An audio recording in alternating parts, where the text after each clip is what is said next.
তোমার লাইফের একটা পরীক্ষা আছে যেখানে চিটিং চলে না আর কাউকে স্কিপও করা যায় না। ভাবতে পারছো কোনটা? ওটা হলো কবরে প্রথম রাতের ভিভা, যখন মুনকার নাকির এসে 3টা প্রশ্ন করবে একদম সামনাসামনি।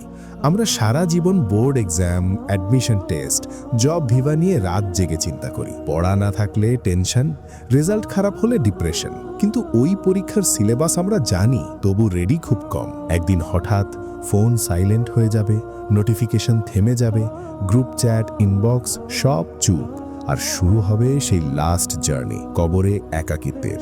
হাদিসে এসেছে, মানুষকে যখন কবরে রেখে চলে যায় সে তাদের পায়ের শব্দ পর্যন্ত শোনে। ঠিক তখনই দুজন ফেরেশতা এসে তাকে বসায়। তারা ভয়ঙ্কর, কঠোর, মুনকার আর নাকির।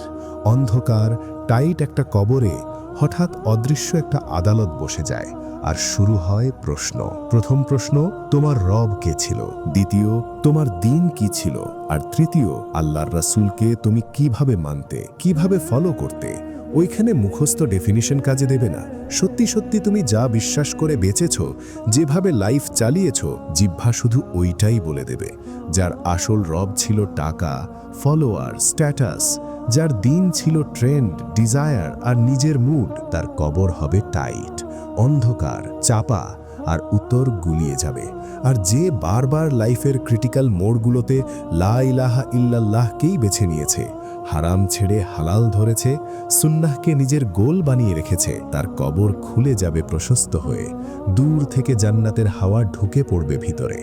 আজ তুমি যেভাবে জিপিএ, স্কলারশিপ, জব ইন্টারভিউর জন্য প্রিপেয়ার হচ্ছ, প্ল্যান করছো, একবার সত্যি করে ভাবো ওই 3টে প্রশ্নের জন্য কতটা সিরিয়াসলি প্রস্তুতি নিচ্ছ। কোরআনে আল্লাহ বলেন, ইউসাব্বিতুল্লাহুল্লাযীনা আমানু বিল কাউলিস সাবিতি ফিল হায়াতিদ দুনিয়া ওয়া ফিল আখিরাতি। অর্থাৎ আল্লাহ ঈমানদারদেরকে দুনিয়ার জীবনেও আর আখিরাতেও স্থির, সুদৃঢ় কথা বলে থাকার তৌফিক দেন।